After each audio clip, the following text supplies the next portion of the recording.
And welcome to the Township of Whitewater Region's regular council meeting for Wednesday, April 17th. We're going to call ourselves to order here at 4:45 p.m. Our first item on our agenda is our national anthem, and I'll ask everybody here to please stand and face the Canada flag.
Excellent. Next item on the agenda is our land acknowledgement. As we gather, we would like to acknowledge on behalf of council and our community that we are meeting on the traditional territory of the Algonquin people. We would like to thank the Algonquin people and express our respect and support for their rich history, and we're extremely grateful for their many and continued displays of friendship.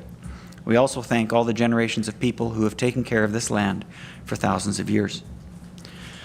Next item is the adoption of the agenda. The recommendation before us is that the Council of the Township of Whitewater Region approve the April 17th, 2024 agenda. A mover and a seconder, please. Moved by Deputy Mayor, seconded by Councillor Trim. Is there any recommended changes or amendments to the agenda? Seeing none, we'll call for the vote. All those in favor? And it's carried. Next item is the adoption of our previous minutes.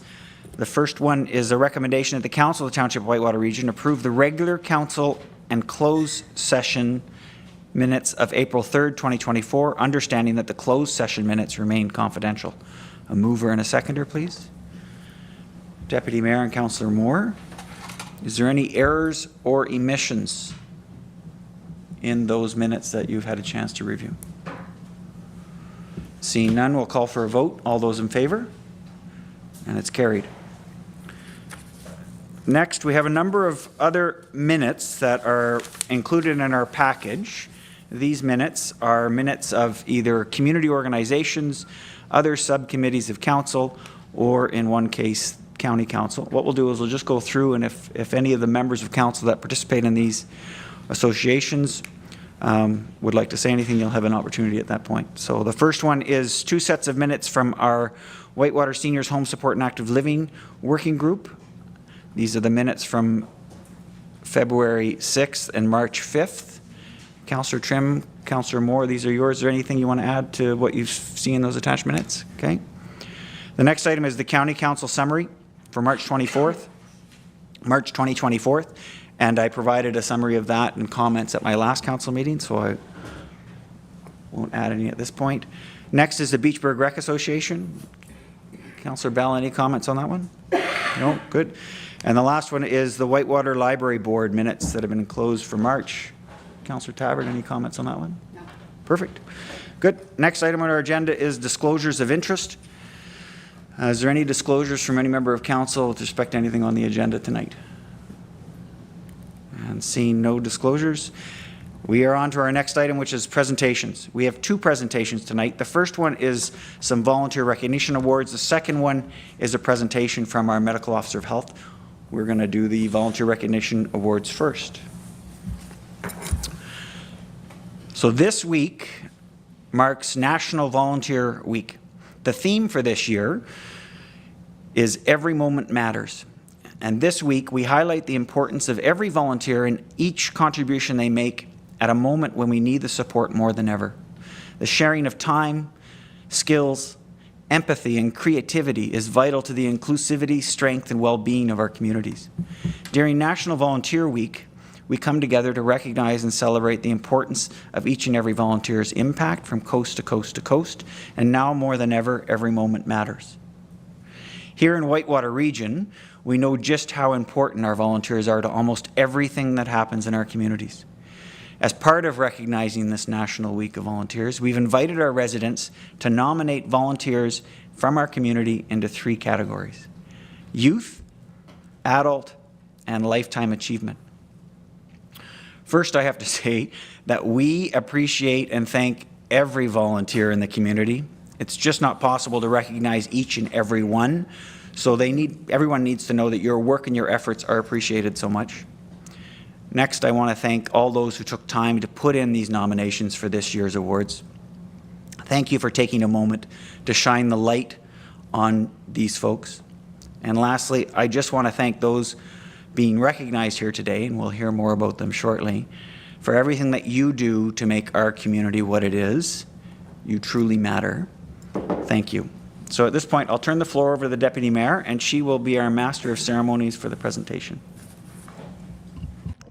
Thank you very much, Mayor Nicholson. So if I can ask, please, if you could just come to the front here. We have 3 very worthy recipients tonight. We have a Youth Award, we have an Adult Award, and a Lifetime Achievement Award. And our first award goes to Brooke Mackay, who is our Youth Award. And I'll just give you a little bit of history. Good for you, Brooke, congratulations. Brooke's maturity and generosity have set her apart as a role model for all across our community.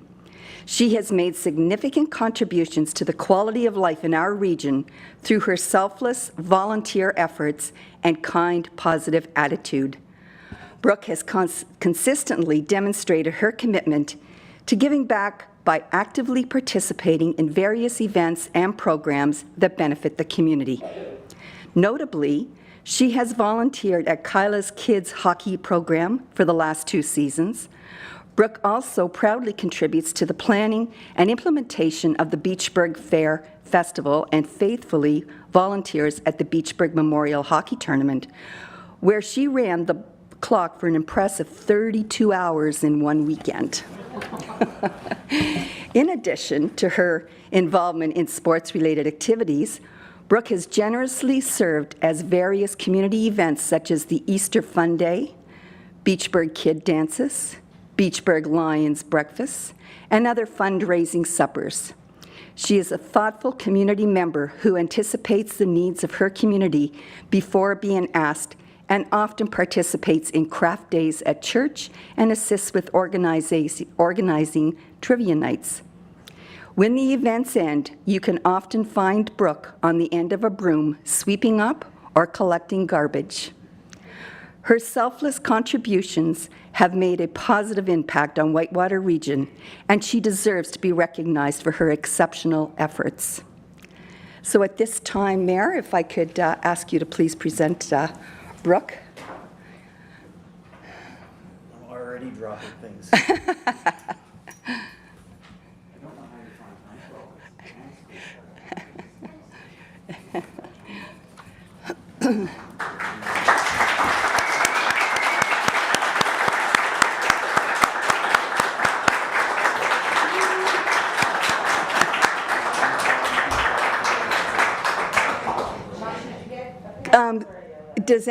Would anyone like to come and take some picture with Brooke and the mayor? Please come forward if you'd like. You can come right up and get you a better picture there. Ron, you can come on up if you want to get a better picture. Come on up, Crystal. Don't be shy. And any family members that would like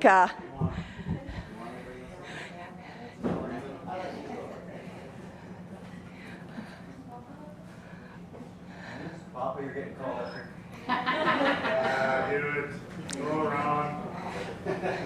Grandma and Grandpa. Rose.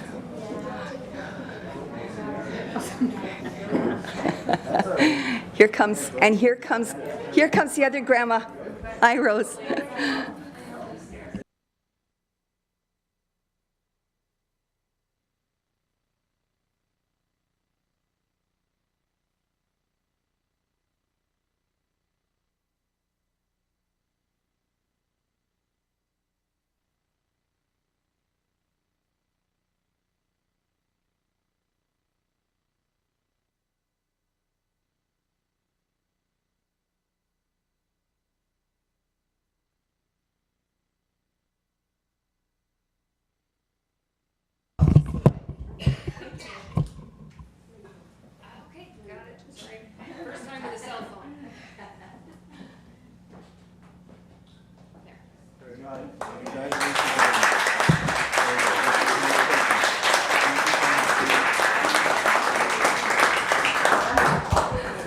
Great job, Brooke. And if I can just ask if all the recipients would just stay to the very end so we can get a group picture with the three at one time with the mayor, please.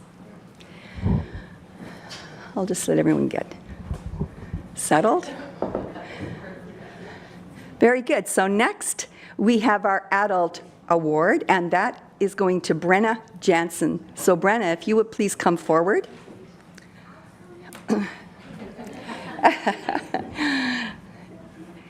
Brenna is the president of the Beachburg Agricultural Society. She recognizes the value and the contributions of others, working tirelessly to build networks across existing associations and federations in support of increased collaboration to celebrate excellence in agriculture across Ontario. She has a heart for the community and works hard to bring together community members and local businesses to put on vibrant events such as pub nights, mystery dinners, and of course the Fair Festival. Recently, she has been seen to unite communities of all ages and coordinated the transition of the Beachburg Planter Project from the former Horticultural Society to the Beachburg Agricultural Society. For this project, she united volunteers from these two organizations, the township to access grant money, the co-op program at Fellows High School, and over 20 volunteers to care for the planters throughout the program. Additionally, Brenna serves as a volunteer coordinator for Borka's Cranky Kids program, which offers low-cost programming for children of all skill levels to build their skills in using bicycles. She and her co-volunteers have gone the extra mile to provide inclusive opportunities for community kids to learn bicycle safety and ensure that their bikes are properly fitted with safety helmets. The widespread impact of Brenna's volunteer efforts is difficult to capture on paper. It is how she approaches these roles with a kind and generous spirit. Brenna's kitchen and front step are always open to those needing to troubleshoot an issue or brainstorm a fun new idea. She is consistently a reliable individual with the community who is always willing to lend a hand to those in need and offer support and advice to her fellow community members and volunteers. Brenna's selfless contributions and commitment to building bridges across Whitewater region make her a deserving nominee for this award. Her efforts to bring people together, support community initiatives, and promote agriculture showcase her outstanding dedication to making a positive impact on all those around her. So congratulations, Brenna, well done.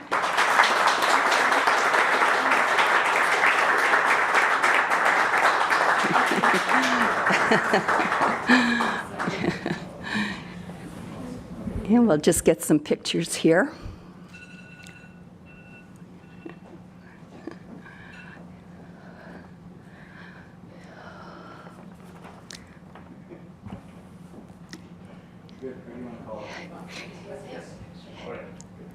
Any family members that would like to come forward to take a picture with Brenna, please, and the mayor, please come ahead. Somebody shy.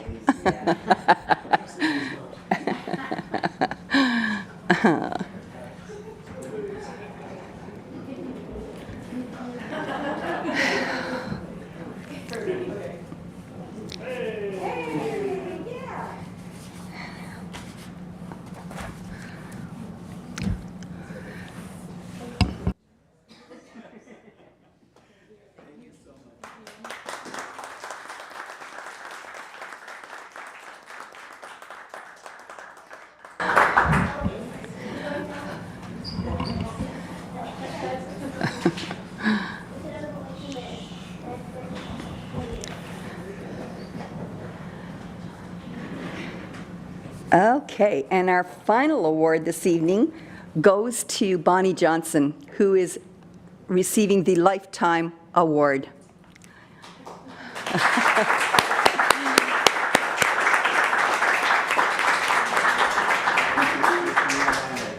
Bonny is very active in Whitewater Region, especially in her role of advocacy for seniors.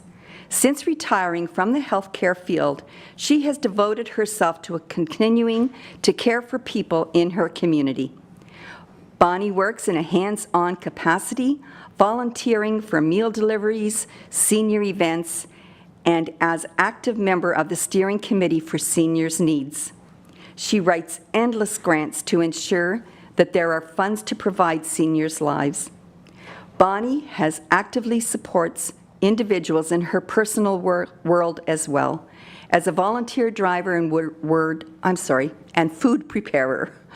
Bonny Jansen is an integral part of Whitewater Region's richness. Congratulations, Bonny.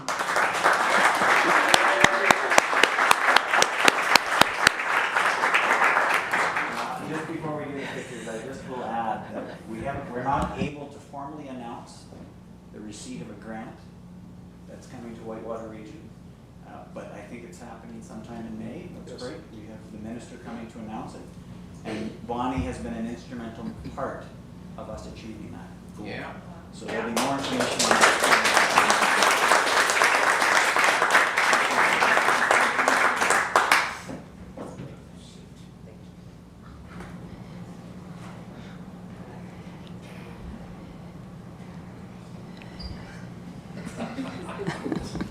You have to hold the smile.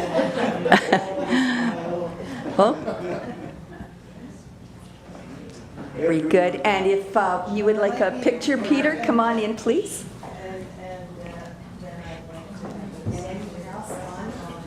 Peter first, yeah.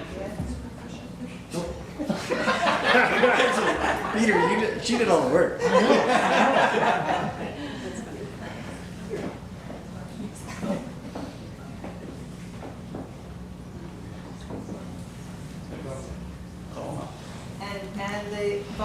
Some of the volunteers from the Whitewater Seniors are, well, Peter, you can stay. Yes, I know, I want to take the picture. Oh, right. So I'd like them to come up and get their picture took. I know how it works. I'm not joking. I don't know what That's Stephanie. No, guys.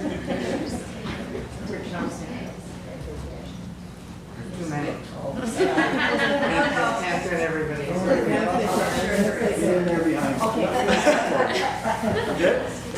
You're not that tall.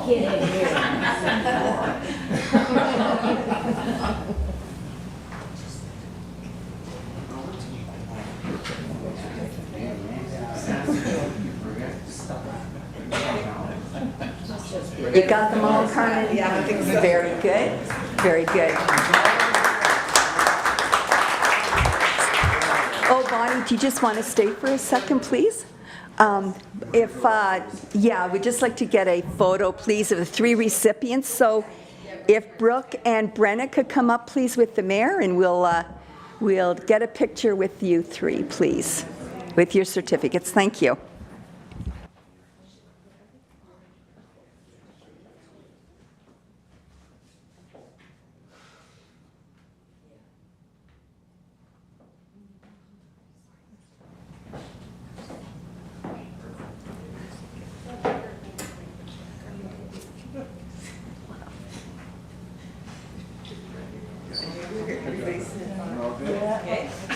Awesome. One last round. Good. Thank you. I'm just going to ask if we could all just stand and give these individuals a worthy recognition here.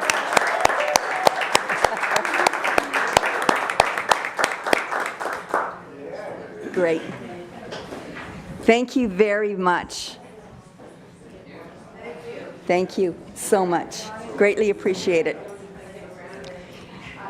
So we'll just give a few minutes here to let, if anyone, now you're more than welcome to stay if you would really like to, you're more than welcome.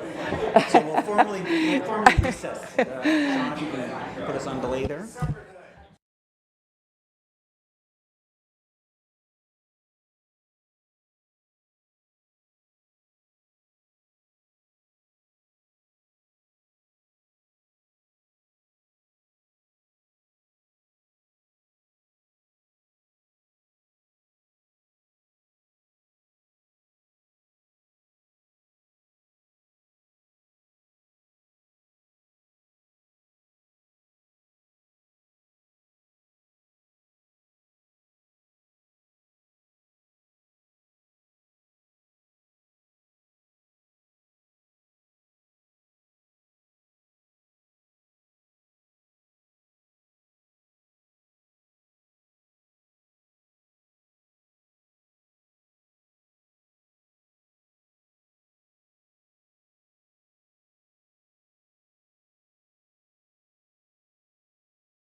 And welcome back to the Township Whitewater Region's regular council meeting for April 17th. It's 5:08 and we'll call ourselves back to order. The next item on our agenda is a presentation from the Renfrew County District Health Unit. Our Medical Officer of Health, Dr. Morgenstern, and I said it right this time because I didn't say it right at county. And I'll just give you a quick introduction so that I stole some of your bio points. So Dr. Jason Morgenstern started here with Renfrew County and District Health Unit effective April 3rd.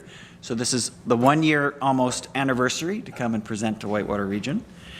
Well-qualified, committed public health physician who grew up here in Renfrew County. So he knows the area, the community, and the people. And he came to us from Halton Region Public Health. He is a public health and preventative health medicine specialist and a fellow of the Royal College of Physicians and Surgeons of Canada. Additionally, Dr. Morgenstern has published in peer-reviewed scientific journals and presented at conferences focusing on artificial intelligence in public health practice.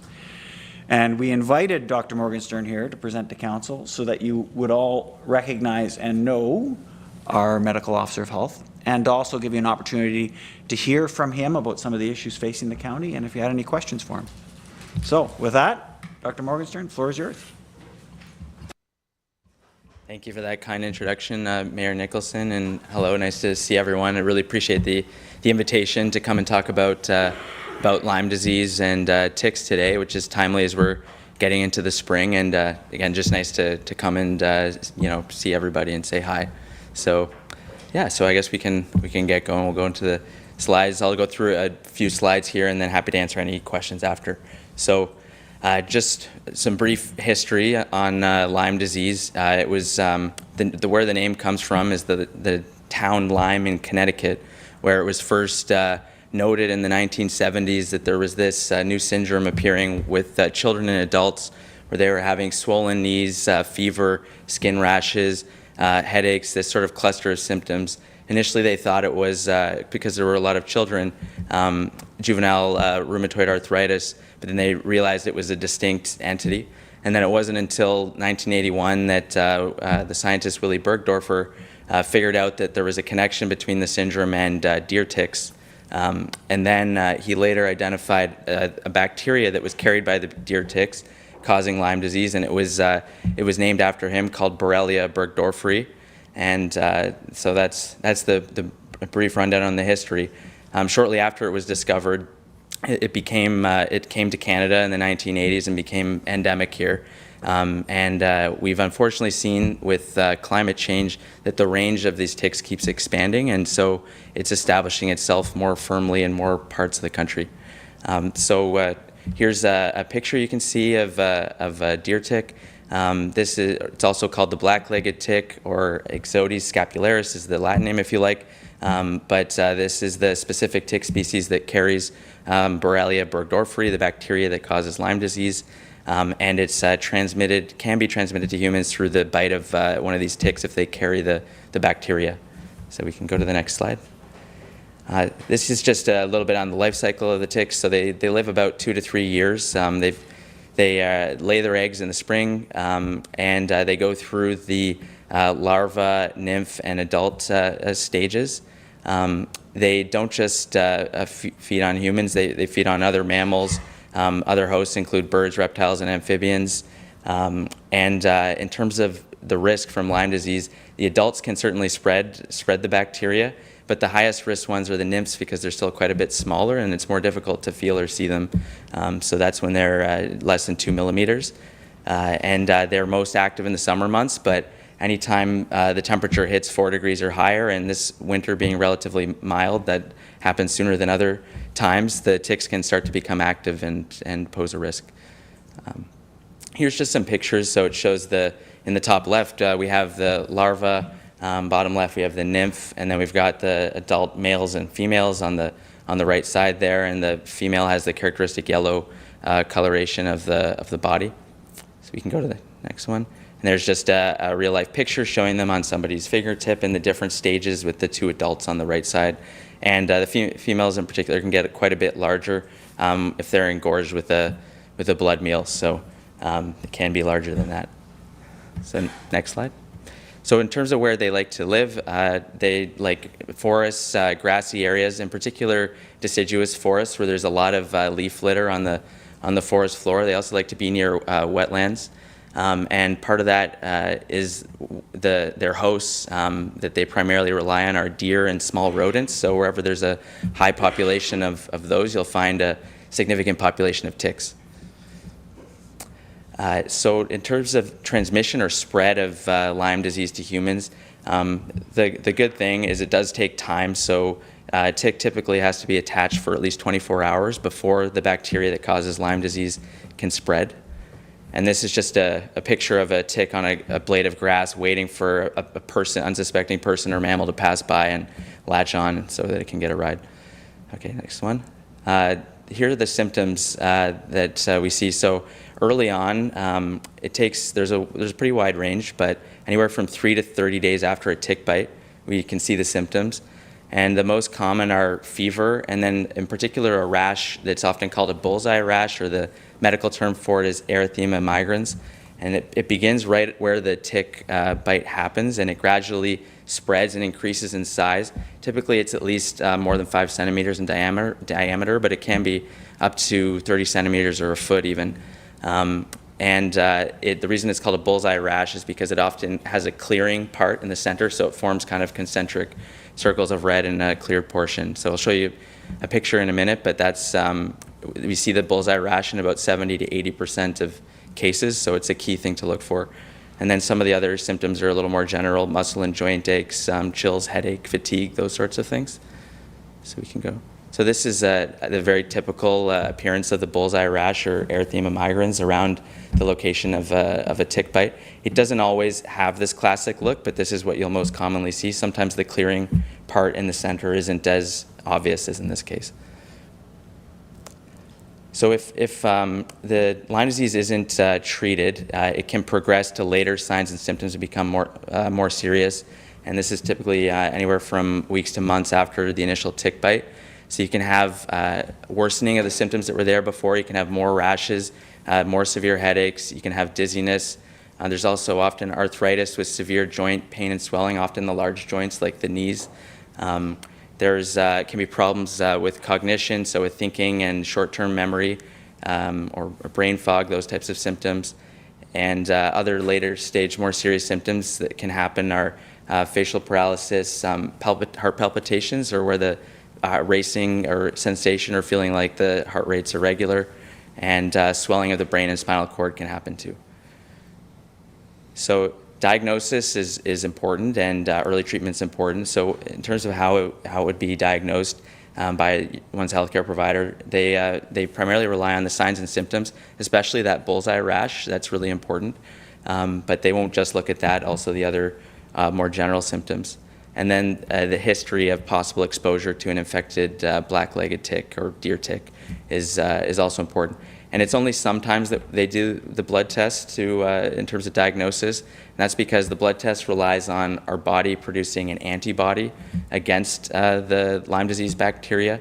And that takes some time to develop. And so often that test will be negative early on. We have to rely more on the signs and symptoms in the history. So in terms of what's going on specifically in Renfrew County and District, this is a graph that's showing, in terms of the green bars there, the number of cases that we've seen each year since 2014. And the dark colored line is the rate per 100,000, and then the dotted line is the rate per 100,000 for Ontario. So what I'll point out here is that up until 2020, the rate in Renfrew County and District of Lyme disease was approximately the same as the province of Ontario. But since then, since 2021, we have seen an increase in our local Lyme disease rate relative to the provincial rate. Until most recently in 2023, we had 34 cases, and this was about 2.5 times higher than the rate across Ontario as a whole. So we are seeing that it's having a significant impact. And in terms of who it's affecting, about 2/3 of the cases were male, and from a very wide age range, from all the way from 2 to 79. So once there is a diagnosis made, early treatment is really important, as I mentioned. Given this is a bacteria, we use as antibiotics, and specifically doxycycline is the first-line antibiotic that we would use in most cases. And the good news is that anybody who's develops Lyme disease and is treated in those early stages almost always recover rapidly and completely from Lyme disease. There is a small percentage of cases where the symptoms can last for longer or even longer than 6 months. And that's sometimes referred to as chronic Lyme disease, but it's a bit of a misnomer because there's not active bacteria involvement. So this condition is more properly called post-treatment Lyme disease syndrome. And we don't fully understand what causes this, but we do know that after there's already been a course of antibiotics, further antibiotic treatment does not improve the symptoms of post-treatment Lyme disease syndrome. So, given that I'm coming here from the Renfrew County District Health Unit and as a public health physician, we're really focused on prevention. Treatment is important, but we ideally want to prevent the problem before it happens at all. So I've got a few, key messages that we are always, talking about in terms of how to do that. A lot of it has to do with reducing the chance of a tick attaching to us. So the first is to wear light-colored clothing when outdoors and in wooded areas, places that ticks like to be, and that helps to see a tick so that you can easily get rid of it before it becomes a problem. Wearing closed footwear and socks is important. And then other measures just to increase the barrier between yourself and the environments with the ticks. So long sleeve shirt tucked into long pants, tucking your pants into your socks, and then using a tick repellent with DEET is also really effective.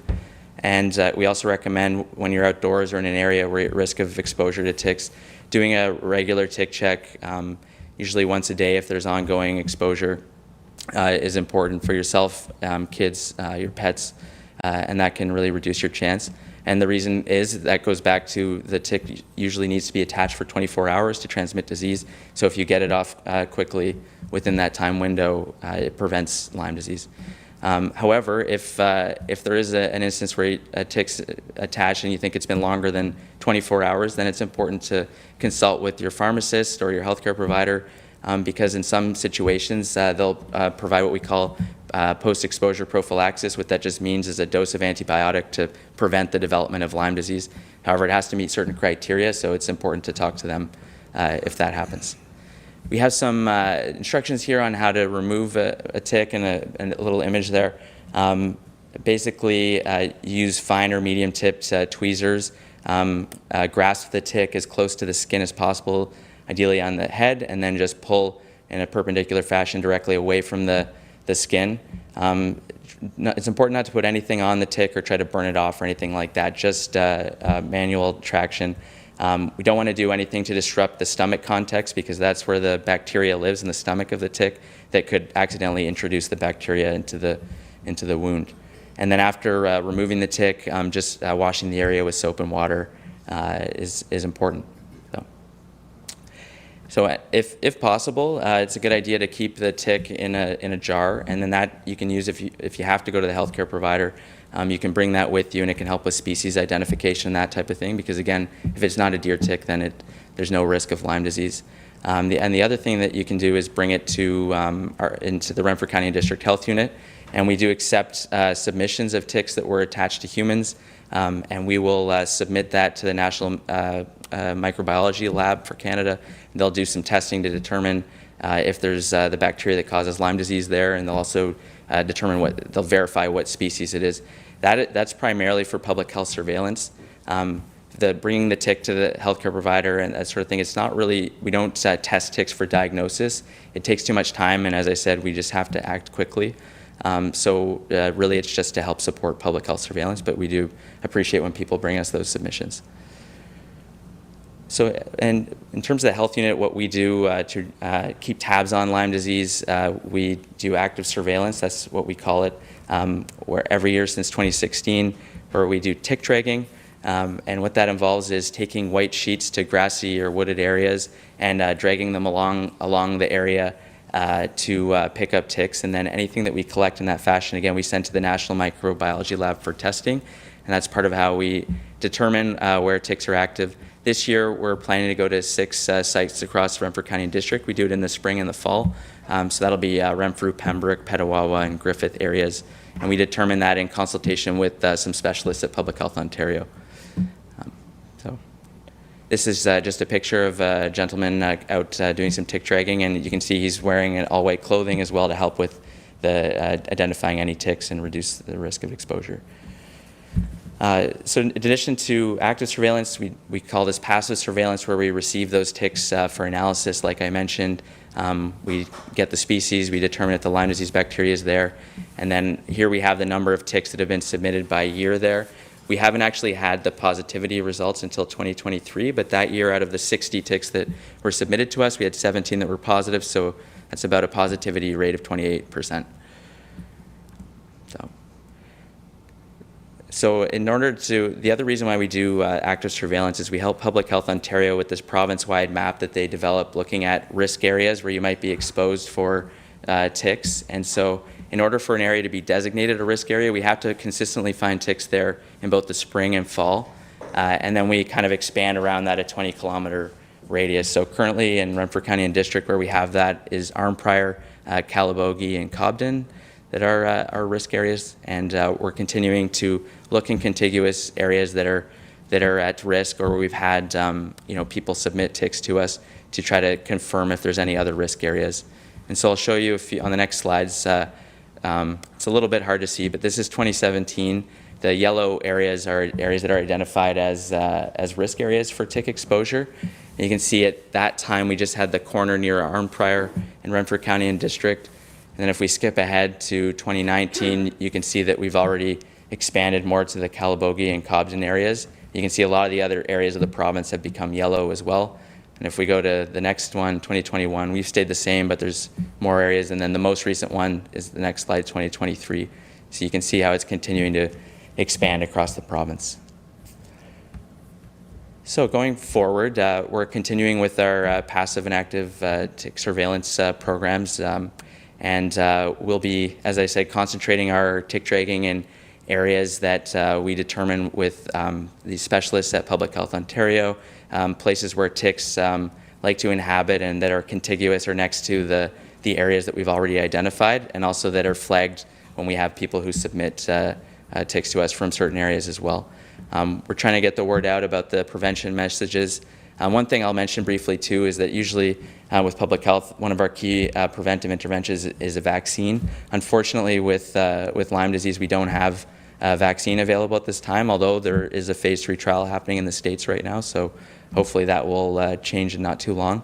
But for the time being, those other messages about essentially avoiding the chance for ticks to attach to us and to cause an infection, that's really what's important. So we'll be releasing a media release shortly to get the word out this spring, doing sessions like this. And we also provide regular updates to our local healthcare providers so that they're aware and ready to help with treatment and with post-exposure prophylaxis, like I mentioned. So thanks for the opportunity to come here and talk to you, and happy to answer any questions. Thank you.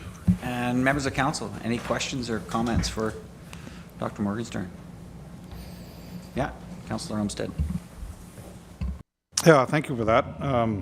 Sorry about being late, first of all, but thanks for the presentation.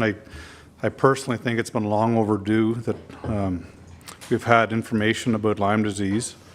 So a couple of questions regarding, this is probably the most in-depth information that I've seen maybe ever in our county.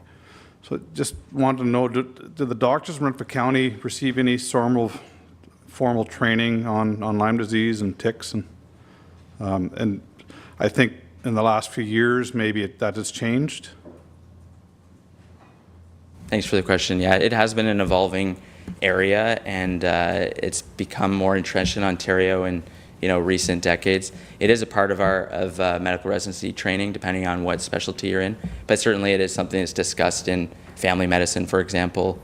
And there are guidelines available now that are well established to help guide clinical practice.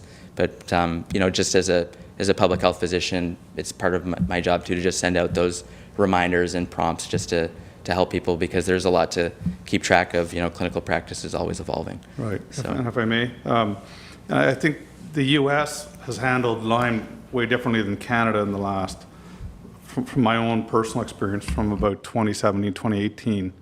And I don't know where Canada is at the moment, but it seemed like Canada was lagging behind.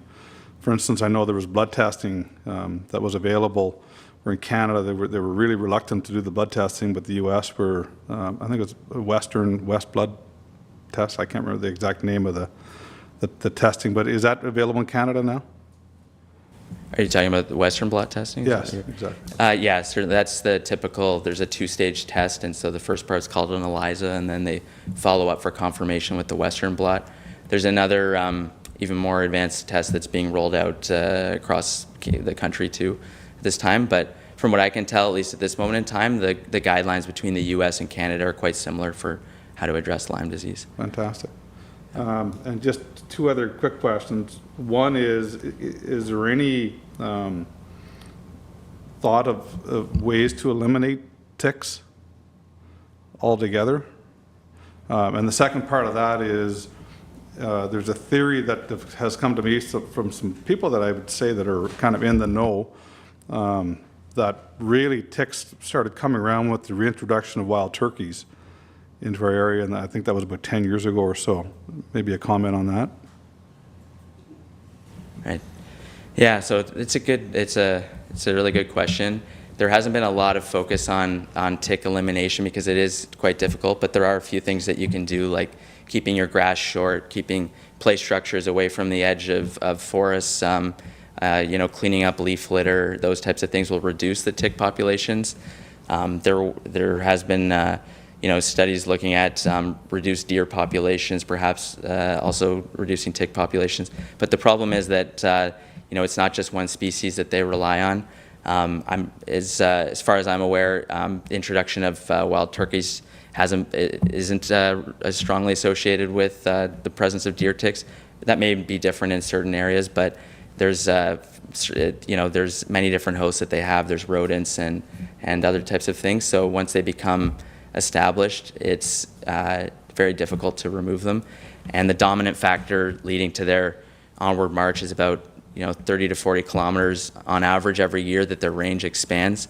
And it's really comes down to changing temperatures and climate change, making it easier for them to persist in the environment. Again, thank you very much. Appreciate it. No problem. Deputy Mayor? Thank you very much, Mayor. Thank you very much for the presentation. I just have one question. You had mentioned if you did get a tick that you could contact your pharmacist or your health provider.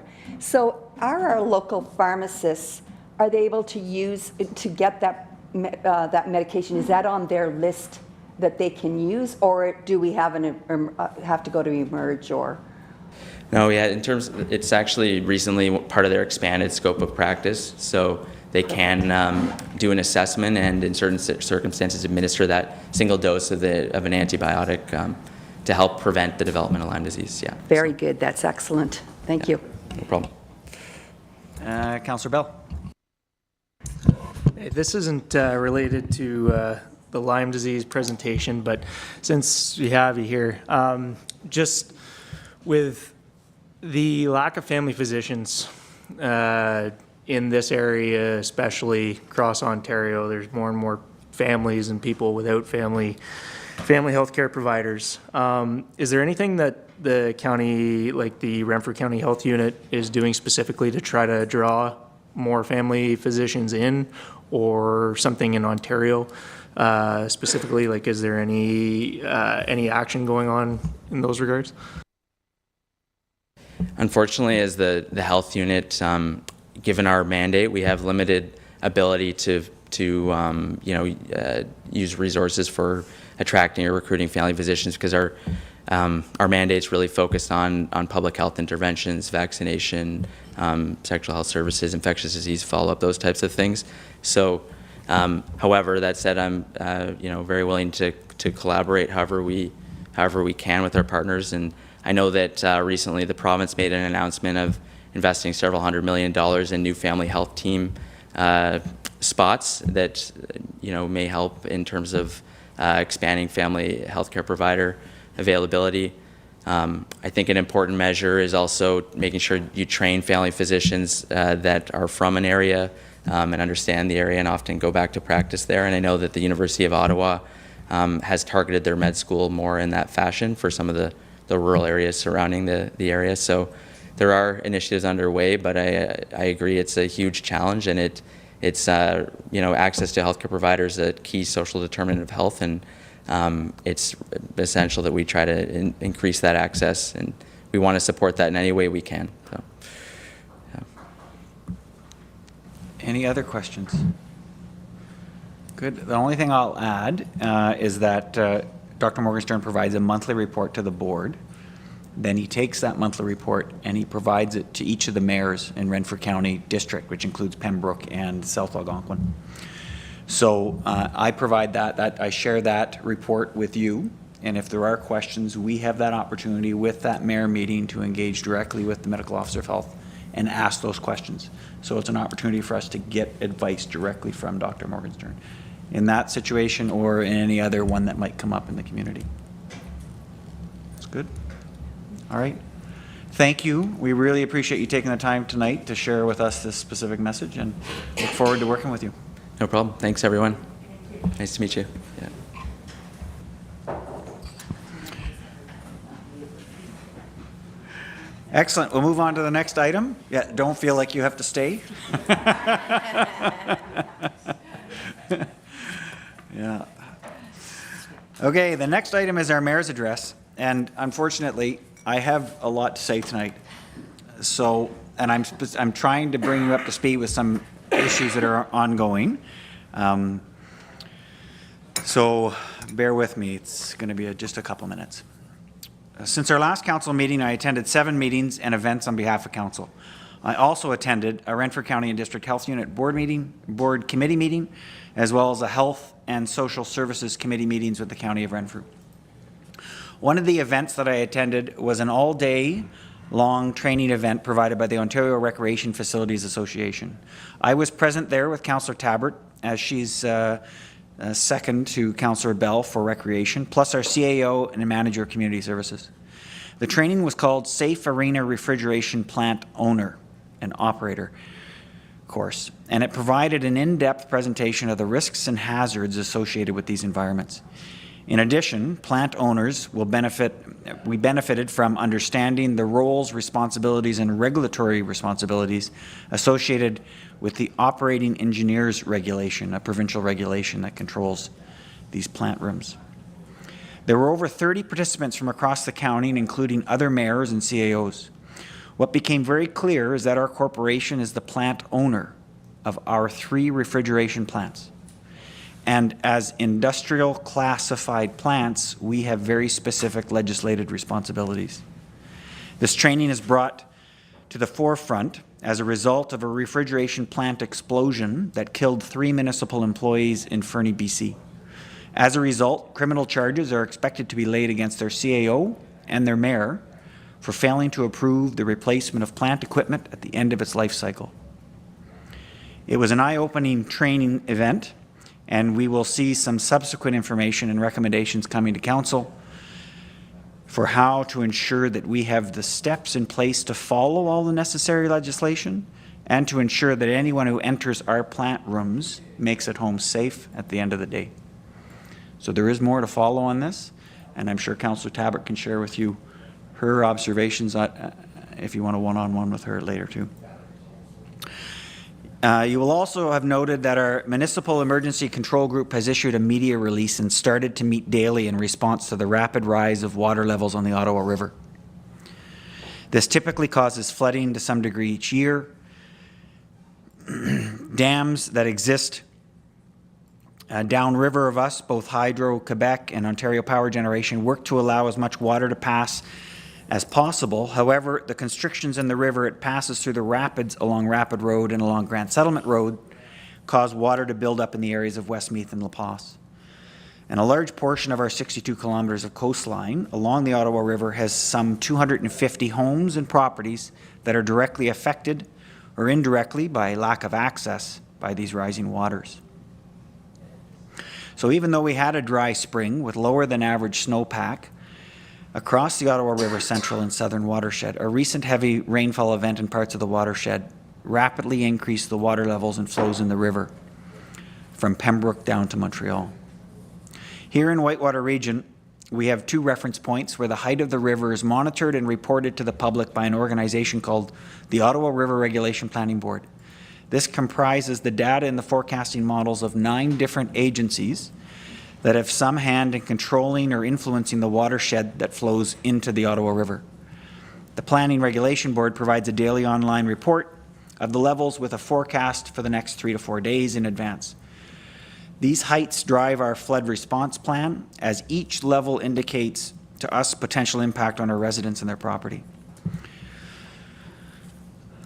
So our emergency control group has been continuing to monitor this website, the Planning Regulation Board website, as well as the MNRF for SET group, which we are a member to. We see the current levels are forecasted to stabilize at their current levels with a fluctuation of only 2 to 3 inches over the next 3 days. The MNRF has also released a new bulletin calling for a flood watch. As a precautionary measure, the township will immediately make available pre-filled sandbags at the Westmeath Public Works Garage. Our emergency control group will continue to monitor the situation with daily patrols along the impacted areas and revisit any additional mitigation or support measures in the next 48 hours. The current situation sees that we have about 5 private roads with water on them and are impassable to heavy first responder vehicles for at least a portion of the houses on those roads. And I'll just in case you get asked for it, I'll pass this on as well. If additional sand or sandbags are required, you can contact the township. There's 3 ways to do this. The first one is the button on our website called Feedback and Inquiries button. Might say E11 on it. You select that, the emergency management category, the flooding category, and when you submit it, it immediately shares that details with key staff and keeps the details on file. The other option is by phone. During the day, you can call 613-646-2282, extension 0, and you'll speak to a staff. After hours, extension 9, and you'll speak to a duty staff. So please note that the assessment that we're reviewing is fluid. We know that the Planning Regulation Board is decreasing the flows from the reservoir at Temiskaming, and this will allow the levels in our area to decrease. However, we're also aware that there is a forecast calling for rain. Depending on how much rain falls over the large watershed, which includes Quebec and Ontario, and how it flows into the Ottawa River may impact our levels. So the Emergency Control Group will continue to monitor and provide updates via news releases, websites, and social medias. If at any time you need more information, please reach out to me or any member of the staff to get that information if you have a resident that needs it. If there's any more changes to the forecasted levels, this will trigger the next stage in our flood response plan, and this will include the deployment of sand and sandbags to specific locations. Staff have also initiated daily patrols, and in this way they can report back exactly what the impact of these water levels are on roads and to which homes.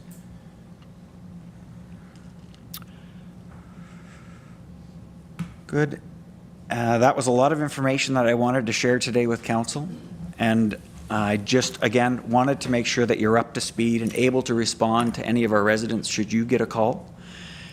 Just before I close off, I just want to congratulate again the 3 volunteers that we had the opportunity to recognize today. They're just also an indication of just how rich our pool of volunteers are in our community. So I just want to make sure that we publicly thank them for all they do, plus for all of our other volunteers in our community. So that ends my report, but I'll take questions if there's any questions on either of the 2 issues that I spoke in detail about. Is there any questions or comments? Good. Seeing none, we'll move on to the next item, which is public comment. And clerk, if you can confirm. We received none. Thank you. So we'll jump right into our reports. The first item is County of Renfrew disposal at our landfill. The recommendation is the Council, Township, Whitewater Region, authorize the in-kind acceptance of street sweeping and catch basin cleaning waste generated on County of Renfrew roads within the Township of Whitewater Region by the County of Renfrew and/or their contractors for the 2024 season and to be addressed as part of the 2025 and subsequent budgets. A mover and a seconder, please. Councillor Moore, Councillor Trim. Let's go in, Manager of Public Works, or Superintendent Nicholson. The floor is yours. Thank you, Mr. Mayor. So just a brief report here. The county has approached the township requesting that we provide free disposal for their street sweepings. So just a little bit of background. In 2023, the township received 6 loads of street sweepings and catch basin waste from a contractor employed by the County of Renfrew. This waste was collected from county roads that were swept within the Township of Whitewater Region. Scale records indicate that all but one single load of the 6 loads were rather small loads, under between 100 and 200 kgs, meaning that they were assessed the minimum scale charge of $20. So the total of all 6 loads came in at a whopping $113. So it's a rather small amount that was deposited in 2023. And at that time, all the charges associated with the disposal of that waste were billed and paid for by the county. So this year on April 4th, the township received a request letter from the county, Public Works and Engineering Department, requesting an exemption from the disposal fees for disposing of the street sweepings from catch basin cleanings within catch basins and street sweeping from county roads within the township. They've also made up a statement that all waste that will be accepted will come in along with the County of Renfrew representative, as it will be a contractor of the township of the county that will be bringing in the waste. Further to the initial letter, they indicated that they would be bringing down approximately 10 to 15 partial loads to the landfill for disposal in 2024. And so staff have looked at the approximate cost for those 15 what would be minimum charge loads based on the size of the loads that were coming in 2023, and the value is assessed at $315. So that's basically it. We're just looking for some direction from council if they wish to entertain the county's request. Thank you. And mover, any questions or comments? Just a comment. I was surprised to see this one come through, but I can certainly understand the implications of why it was actually submitted. I think maybe with staff, I think we as a council and staff should look to what is all happening in our municipality as refers to as in kind. We're not exactly sure how much of in kind we are receiving and how much we are reciprocating with. So I think I would recommend that we let this go for this year, but maybe with a little staff input, we would maybe understand at budget time exactly what is happening with in kind throughout the township. Thank you. Seconder?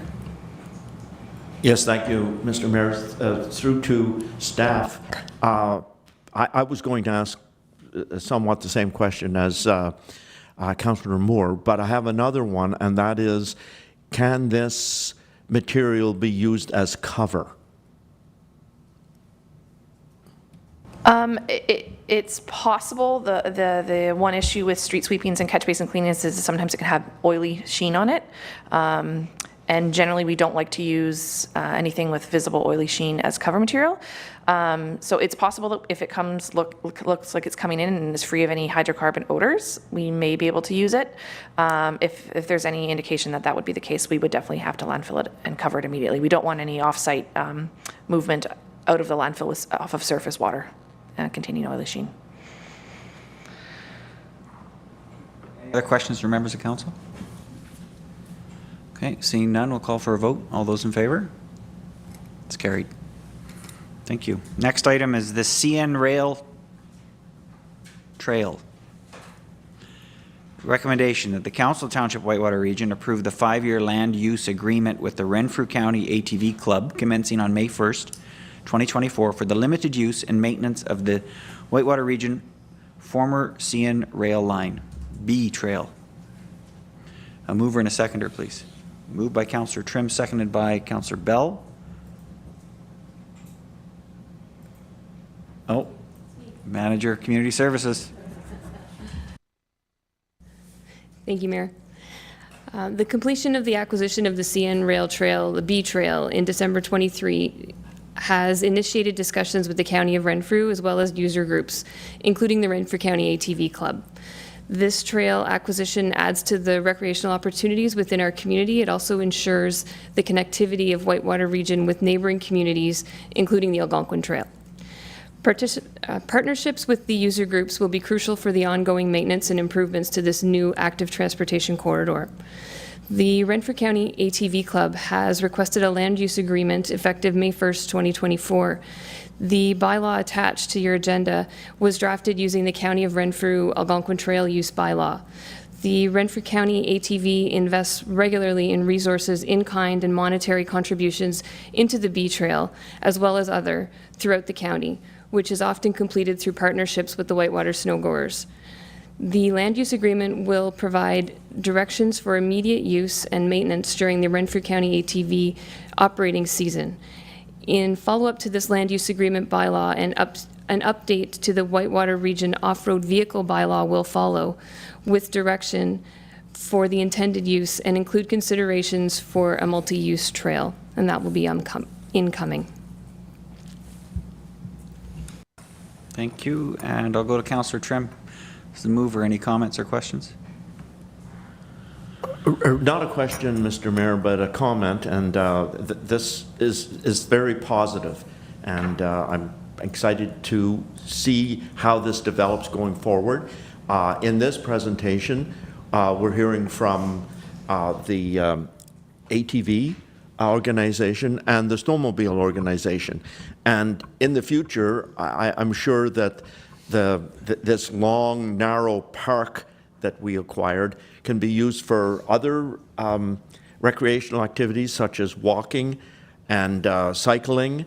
And so I'm wondering how that will fit into this in the future.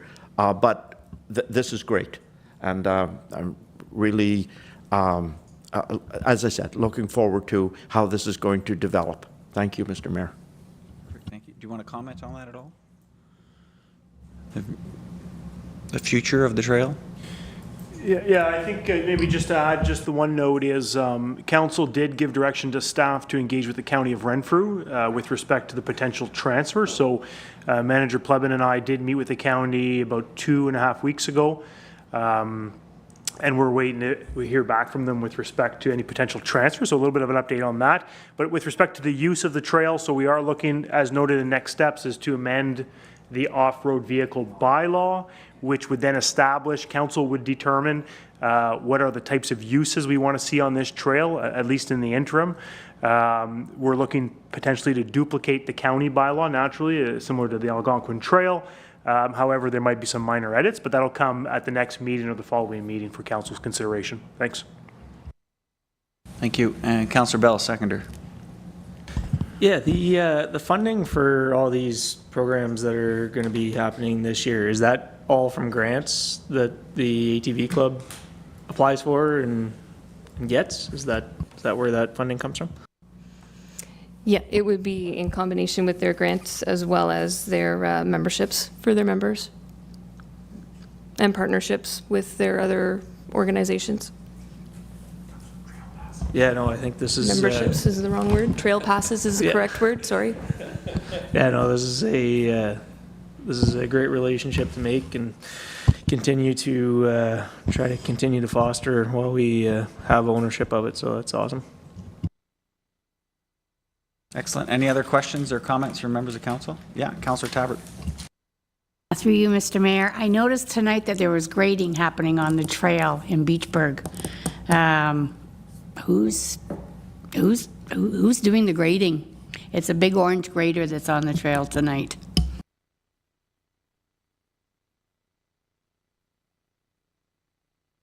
That would be the Renfrew County ATV Club. Thank Have you. been ongoing maintenance on our trails. Okay. And, okay, thank you. Yeah.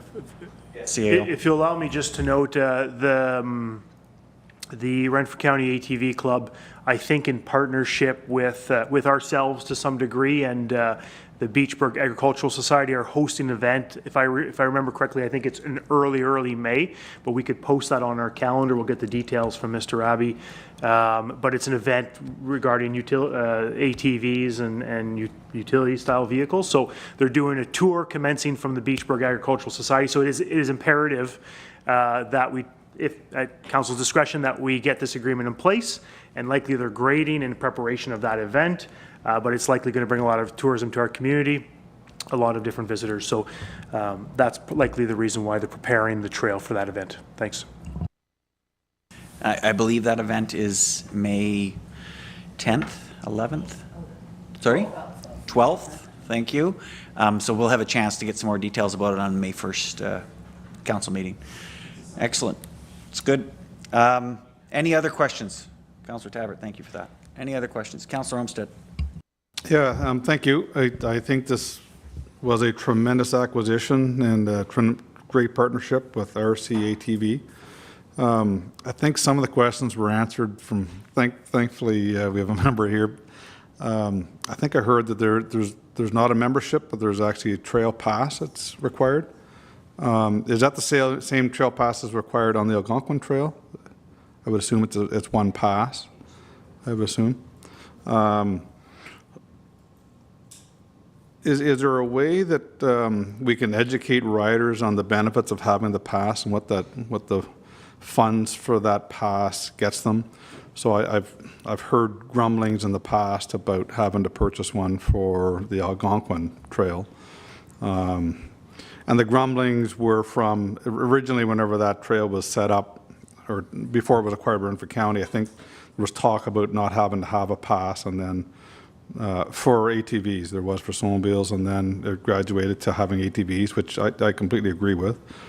But then a lot of that transpired into, well, what does that pass get us? And I've heard a lot of it. So I'd like to see maybe RC ATV, maybe you already do that, show them what that pass gets them. And the second part of that is, so if somebody comes from out of province and they're a visitor, we're talking about tourism, I think this is a great item to generate tourism. What is required? And that's been asked of me, and I don't know the answer. Like, is there a weekend pass that they can get? Is there a 1 day or 2 day or whatever? Right? So, just maybe thoughts on some of that. Great. Perhaps I could just, as it pertains to education for our residents, I think it would be important to issue some type of, maybe a pamphlet or social media information. So maybe as a result of tonight's decision, we could indicate the outcomes of the decision. That is, you will need a pass when utilizing this former CN rail line through Whitewater region with an ATV or a side-by-side. I don't know how you define that, but in the report, the RC ATV has presented a program for us, and this will be included as part of the agreement. So there's grading to the tune of $3,000, warden services, outreach and promotion, stewardship for the trail, and capital programs. Capital programs to the amount of $36,000.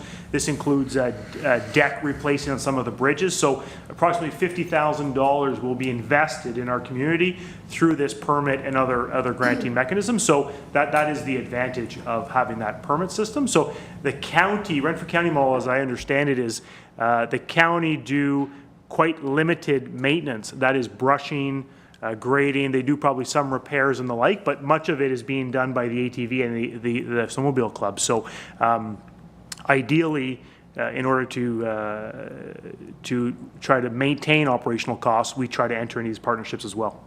Thanks. Good. Anything else, Councillor Olmsted? No, I think that's it.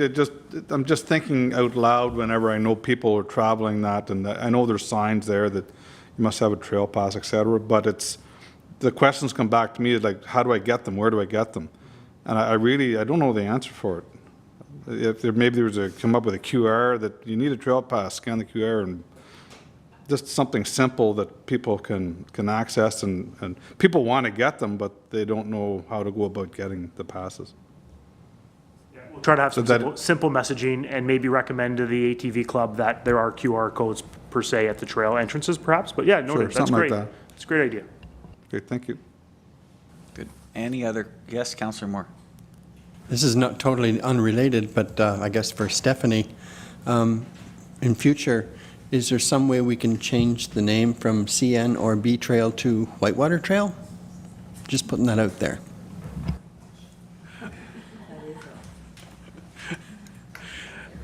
So we'll take that on. What I'm going to do is, I think the priority right now for the longevity, the long-term plan for this trail is our discussions with Renfrew County. So as part of that, we can discuss what it might be called in the future if there is some flexibility in that. Anyway, we'll leave those negotiations, but point taken, Councillor Moore, it is a consideration. Rail trail is not, although it rolls off my tongue, maybe not what we want to call it. Good. Any other comments or questions? Yes, Councillor Tabbert. Yeah, just one more concern, and I'm hoping somebody can answer this question, is I was on the trail a week ago, and there's a bridge that's quite tall. I don't know how tall it is, but it's pretty high, and the decking, I mean, I'd be worried about somebody falling through soon. Any plans on having that repaired before the ride in May, or are we risking our riders and walkers along there? I don't have an answer directly about May, but the capital budget that they're proposing in here did include the decking for the bridge. Thank you. Perfect. Any other questions? Good. And I love the fact that we have got a lot of questions about this. And I would encourage the CAO, Manager Plevin, if you wish to bring the RCATV back to do a presentation on some more of the in-depth, especially given some of the context of the questions, I think we would welcome them to come back.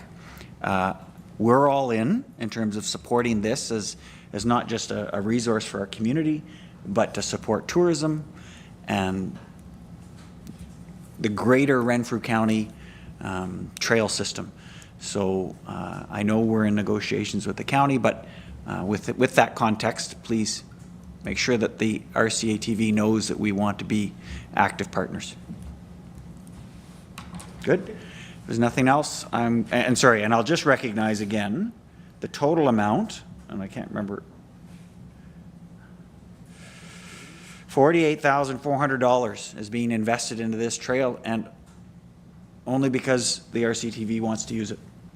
So it's an excellent investment into a facility that exists in our community, and I think an excellent opportunity for us. That being said, all those in favor? It's carried. Thank you. Good.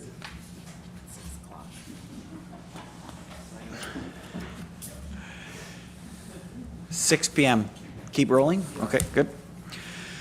Next item is the street sweeping. The recommendation is the Council of the Township Whitewater Region approves street sweeping for the 2024 year to Allen McCoy Contracting Incorporated at the cost of $20,229.89, inclusive of non-refundable HST. A mover and a seconder, please. Councillor Moore, Councillor Trim. And this is going to our Public Works Manager. Yes, thank you. Annually, the Township contracts street sweeping for roads in the urban areas, while Township staff do the major sweeping in sidewalks and municipal parking lots. This year, the Township joined the county's municipal supply and service tenders for street sweeping, which saw 5 bids that closed on March 28th for the County of Renfrew. The tender is a unit price tender, which our portion was 140 hours of street sweeping, and then the average last 5 years is approximately 135. The schedule that was submitted by Alan McCoy Contracting will take place in the entire county Renfrew from the 22nd of April to the completion of May 10th. And this year we're seeing a cost savings approximately $4,000 from the 2024 operating budget, which was $25,000. Thank you. Excellent. Thank you. And mover is Councillor Moore. Any comments or questions? Just comment, just recommend we approve. Good. And seconder, Councillor Trim. If I may, Mr. Mayor, through you to the manager of Public Works, I've noticed in a previous item with respect to the street sweeping and manhole catch basin clean out the county is doing, it was noted that and that there would be a county, somebody from the county, a personnel accompanying that stuff to our landfill. And I'm just wondering, and so obviously they have a staff member who is overseeing or managing the contract. And I'm wondering if we have someone spare to us, well, not spare, but available to us to manage this contract while the contractor is performing his duties. Yep, so the county Renfrew will act on their roads, and then the township will be responsible for inspection or following. I don't know if we'll be following the entire time, but the road super will be monitoring their daily hours and what they're getting done per day. Thank you, Mr. Mayor. Any other questions or comments from council? Seeing none, we'll call for a vote. All those in favor? It's carried. Next item is a tender, 2024-06 surface treatment, that the Council of Township Whitewater Region approved the award of a tender 2024-06 surface treatment to Greenwood Paving, Pembroke Limited, at a cost of $458,225.28, inclusive of non-refundable HST. A mover and a seconder. Moved by Councillor Moore, seconded by Councillor Trim. Manager of Public Works. Yes, thank you. This tender for the surface treatment for two roads, which Coalsmith Road will receive DST from Queens Line to Kerr Line, and then Rapid Road will receive the entire lengths of a third lift or a single surface treatment of 8.5 kilometers. The tender closed on April 4th, which received two bids from Greenwood Paving and also Miller Paving. Based on the award, it was going to work in July as scheduled, but we actually were contacted by the Whitewater tour and asked if they would postpone until after the completion because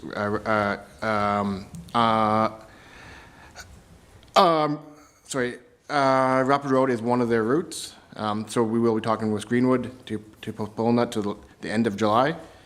The total project cost for Rapid Road was approximately $22,000 over budget, and that cost is still be working out with culverts purchasing and also the gravel replacement. Coalsmith is approximately $26,000 over budget.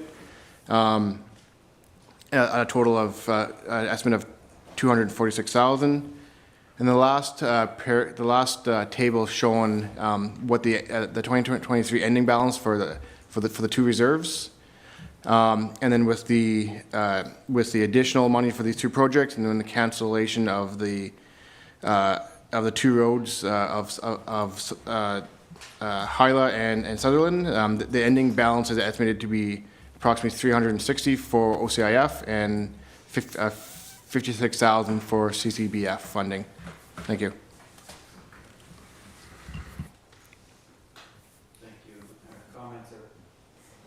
Thank you. Comments or questions from the mover, Councillor Moore? Just that we approve. Thank you. Seconder, Councillor Trim. Yes, just a comment. I'm happy to see that the cattle pass, it looks like it can be not replaced, but refurbished or without digging up the road, which is really good news. Thank you. Excellent. Any other questions, Councillor Olmsted? Yeah, thank you.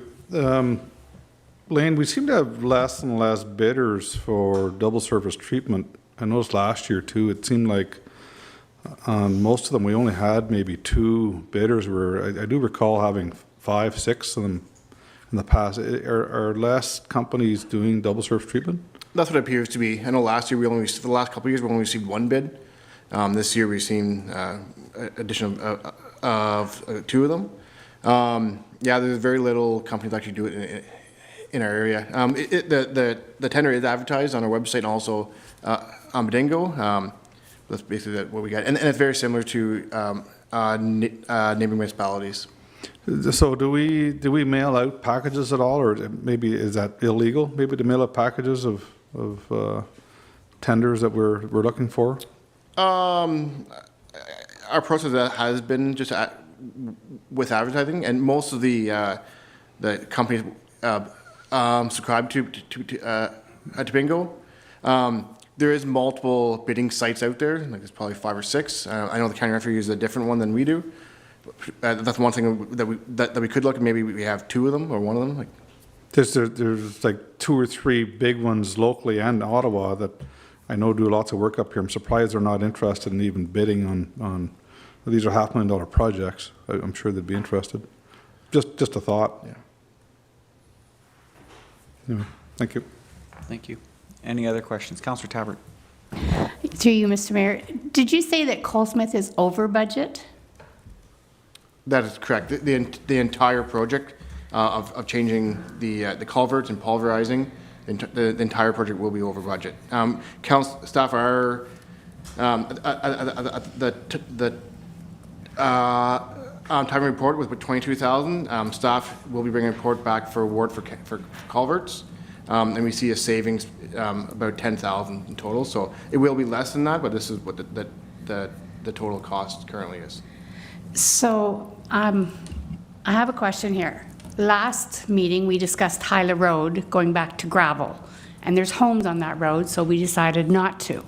Colesmith, between Queen's Line and Kerr, or Care, however you pronounce it, sorry, has no homes, and yet we're double surfacing it. And I remember years ago when there was discussion about Magnesium Road from Queen's Line down to Kerr, it was because a lot of the traffic on that road was the kayakers who are using wilderness tours and the Ottawa River. So what is the reason for double surfacing this road where there are no homes? Thank you. Yes, so this with Hyla and Sutherland Road, the average traffic was below 200, and this one here is greater than that. And that's why it's being replaced. It is one of the major route to grant settlement, and worse way. So it is traffic. It is traveled quite a bit. So, Councillor Tabbert, I know that the package that when we approved the budget, it reviewed the roads, and that one was recommended. I think it was 500 vehicles a day is what hits it. So that vehicle usage in combination with its current assessment is why it prioritized that high in budget discussion. This is only the award of the contract. I understand that, but I mean, I didn't have this information back then about the road count myself. I might have, but I don't remember. Yes, so it was 527. So significant. It's almost 3 times the amount of traffic on that road versus Hyla and Sutherland. Perfect. No, I just want to make sure anybody listening could go back and look if they wanted some more information as well. Any other questions on this agenda item? Seeing none, we'll call for a vote. All those in favor? And it's carried. Thank you. The next item, 9.5, road and sidewalk assessment results. The recommendation is the Council of Township Whitewater Region receive this report regarding road and sidewalk condition assessments for information purposes. Mover and a seconder. Councillor Moore, seconded by Councillor Olmsted. And this is back to our Manager of Public Works. Yeah, thank you. Yeah, so this is a good news story. Part of our asset management plan moving forward, and will tie into our future financial plans. Back in the spring of 2023, Council approved a street scan for sidewalks and roads to Street Scan Canada. With the payment of the road payment collection data was collected in October 20th, 2023. Basically, it's done with a vehicle. It's done with sensors and algorithm. It goes along the road and checks for potholes and stresses. It also looks for cracks and crack sealing. Then while the sidewalk data was done by walking or a scooter, which seen the and also the same as the road, it checks for cracks and then hazards on the sidewalks. With the analysis of the pavement, so the approximately 200 asphalt and double surface treatment roads were scanned, and the average pavement condition index, or PCI, is 60, and that's based out of a scale of 100. Shown in the graph is it breaks down basically from failed, which is 0 to 10, to excellent, and 2% of our road network is serious, which is the 11 to 25 PCI, and the road sections are shown, the worst roads are shown in a table below. And then following with the sidewalk assessment, our average PCI is 50 for the 10.7 kilometers of sidewalk, which none of them were serious, none of them were failed, but serious were 7% of our network, which is almost 1 kilometer. The majority of the sidewalks that are serious are in Cobden, except for the last one in La Paz. And then the future, and then all this data, which you have maps that are on your desk, that all this will be put into a financial plan to determine what roads in the next 10 years. Thank you. I know there's a whole bunch of detail in this report. So I just want to recognize that we're receiving it for informational purposes. It's going to come back to council. If we take a look, the CEO and I talked about this earlier. The work plan for the Manager of Public Works includes coming back to us by the end of this year with that plan. I can't remember the title of the plan. 10-year capital. 10-year capital plan. So it will come back to council. At this point, it's just an opportunity for you to absorb some of this information to better inform you when it does come back. So that in mind, I'll start with the mover. Councillor Moore, any comments? Questions? Just that, could you touch on the map before we sign off? You just handed it to us and we haven't even looked at it yet, so. Yeah, if you can scroll down to the map. So yeah, so this map was created in-house. Yeah, and basically it shows, so the data that we received, we've taken it and put it into our GIS database. And each, and not to get too technical, but each road segment has a code, unique ID, and that's and it shows what PCI index is. So if you just keep scrolling up and then zoom out. So same. So this is showing. Oh wait a minute. Yeah, keep going. Just keep going up. Yeah, if you can zoom out a little bit. That's fine. Yeah. So what is the map? So it's showing the entire road network, and then each one, the map is showing each village has been blown up, so we easy to read. Basically, it's a color coding of the serious to excellent, and it's more for visual. But the actual data is actually is provided in the background. It has this.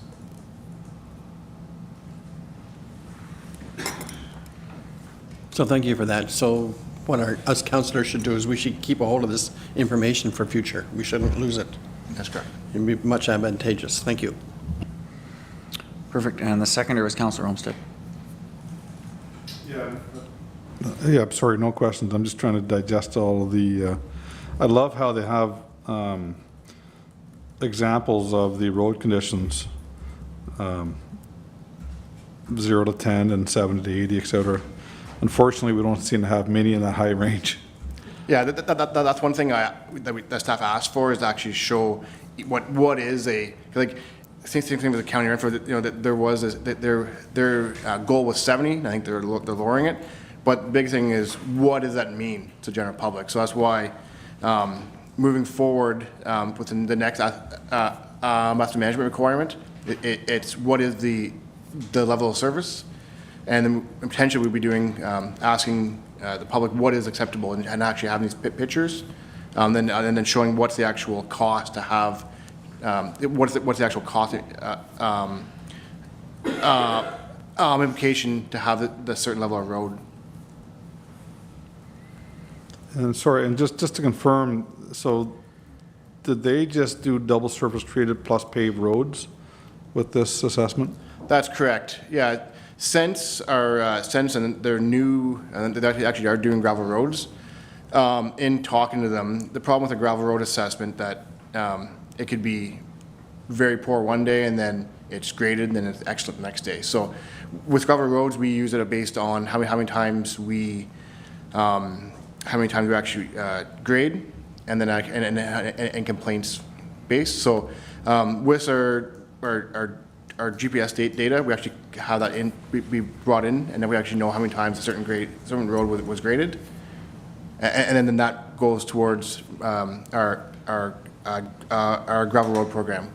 So is there a way to plug in a gravel road that was done, if we redid culverts 3 years ago, but yet we know that every spring the topping needs to be graded, et cetera? Is there a way to plug in that the culverts, et cetera, have been updated into this system? Yeah, so this is all done by GIS, so it's all database brought in. So we do have culverts, and one of the goals this year is to inspect the entire network of culverts, or get closer to that. And then also with the gravel roads, the plan is to bring in have a stat from our from our GPS of how many times each gravel road was done. So we actually we actually have counts. We have done a map showing how many times the gravel road was done in each section of road. Right. You're way ahead of me. Great, thanks. Any other questions from members of council? It will be. Councillor Trim is just loving this. You just love this road data. I'm just going to highlight a couple things. 338 segments. So segments are important because you can't manage it by a road. Whether a road is 10 kilometers or 2 kilometers long, you plan to do different segments. The example that you can use is if you look at Foresters Falls Road, county just didn't come and pave the whole thing from 17 to the end. They're doing it in segments. Those segments reflect, the time available, the season, the conditions of the road, a whole bunch of different variables. But it gives you a common kind of reference. So when the table, the 10-year capital plan gets drawn up, and this table of all of our roads and their conditions, there'll be a couple planning assumptions that we need to make as council.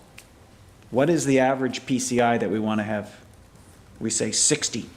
The table will quickly calculate and say, okay, you need $40 million over 10 years. We are going to take that to 58. Okay, now it's 9.8 million.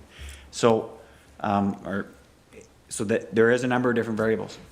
What are our conditions? Is how many average use of the roads? Is it are we using triple layer versus double layer? So that discussion is going to come after, and gives you an opportunity to digest this and ask questions to staff between now and we get to the point where we're going to be asked to make those decisions. Okay, or debate those decisions. Good. Does that trigger any more questions? Good. Okay.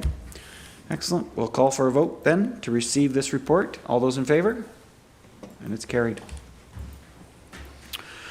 Thank you. Next one is our Community Safety and Wellbeing Plan. The recommendation is that the Council of Township Whitewater Region adopt the joint Community Safety and Wellbeing Plan for Renfrew and area that's attached to this report. A mover and a seconder, please. Moved by Councillor Tabbert, seconded by Councillor Bell. And Clerk, is that you? So we are serviced by two detachments. It's the Upper Ottawa Valley detachment, which we currently passed in January. Sorry, I think we passed that last year. I'm sorry. And then this one here is the Renfrew and area, which we're appointing members to. The two community well-being safety plans are identical.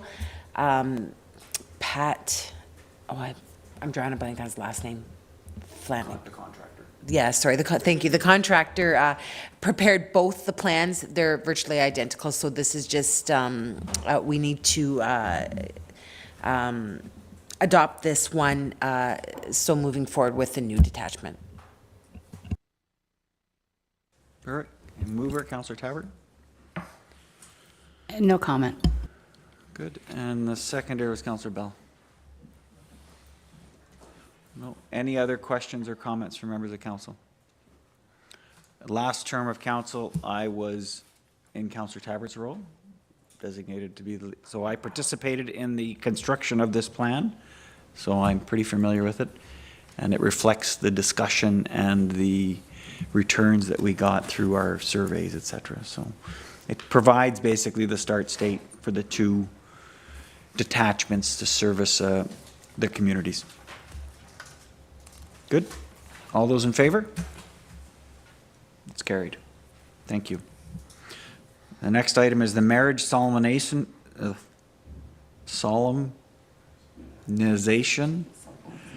officiants. The recommendation that the Council of the Township Whitewater Region receive this report as information purposes. Mover and a seconder. Moved by Councillor Tabbert, seconded by Councillor Moore. And clerk again.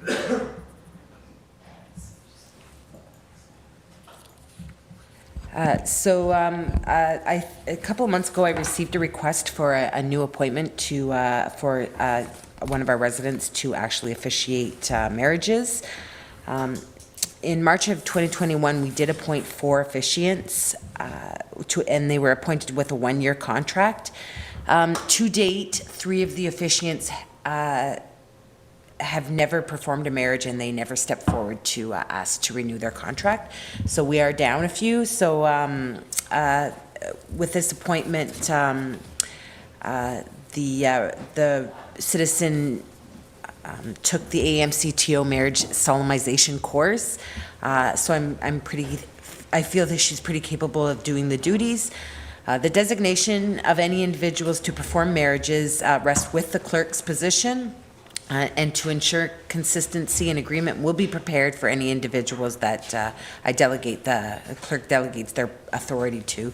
This will address training, insurance, contracting status, legal requirements, and fees. Just to note that every marriage that our officiants that I appoint or the clerk appoints, we do receive $75 for that. So if there's any questions, I'll be happy to answer them. Any questions or comments? Nothing, thank you. And the seconder, Councillor Moore? Nothing, thank you. Any other questions from members of council? Seeing none, we'll call for a vote. All those in favor? It's carried. Notices of motion, the next item on the agenda. Is there any notices of motion from a member of council tonight? Okay, seeing none, we'll jump into correspondence. There are no items under correspondence that require direction. So as we discussed at the last council meeting, there are 4 informational items. I'll just highlight the titles of each. Unless a member of council wishes to get into the content of any of these, we will just carry on. So the first item is the Renfrew County MLS market activity, provides a summary of home sales the last month across the different communities within the township. The second item is the announcements related to the municipal taxation made in the 2024 Ontario budget from the Ministry of Finance. And the treasurer is prepared to take any questions one-on-one for that if there is. The third item is the County of Renfrew hosting the Affordable Housing Summit. The County of Renfrew, where Planner Benzie and I attended. Some additional information on that summit. And the last item is the Ontario's Provincial Emergency Management Strategy and Action Plan, the annual report from last year. Excellent. We'll move on to the next item, which is announcements, and we'll start with the Deputy Mayor. I have nothing at this time, thank you. Councillor Bell? Councillor Tabbert? Just a reminder that the Whitewater Library is hosting a trivia night on April 26th at the Cobden Legion. Thank you. Councillor Olmsted? I have nothing, thank you. Councillor Moore? I do believe on the 21st, which is Sunday, there is a breakfast at the Legion from 9 until 1. And I've got 3 meetings coming up in the next week. Thank you. And Councillor Trim? Excellent. And just for your reference, you see the calendar, the clerk has brought it up, the activity calendar that's populated by our community volunteer organizations. So if you're looking for some more information or you don't see the item you just spoke about on there, please encourage your group to add it in, please. Good. Announcements. Bylaws. Item 13.1, we have 2 bylaws, including the confirmatory bylaw. So the recommendation, be it resolved that the bylaws listed on the April 17th, 2024 agenda be taken as read and passed. A mover and a seconder, please. Moved by Deputy Mayor, seconded by Councillor Tabbert. Any final comments or questions about the bylaws listed? Seeing none, we'll call for a vote. All those in favor? It's carried. Next item on our agenda is a closed session. The and referring to the Beachburg Agricultural Society and Recreation Association agreements. The recommendation is that the Council of Township Whitewater Region move into closed session at 6:29 p.m. to discuss litigation or potential litigation, including matters before administrative tribunals affecting the municipality or local board, the receiving of advice that is subject to solicitor-client privilege, including communications necessary for that purpose, specific to the Beachburg Agricultural and Beachburg Recreation Association, with staff remaining in the room. A mover and a seconder, please. Moved by Councillor Moore, seconded by Councillor Tabbert. We'll call for a vote. All those in favor? And it's carried. Excellent.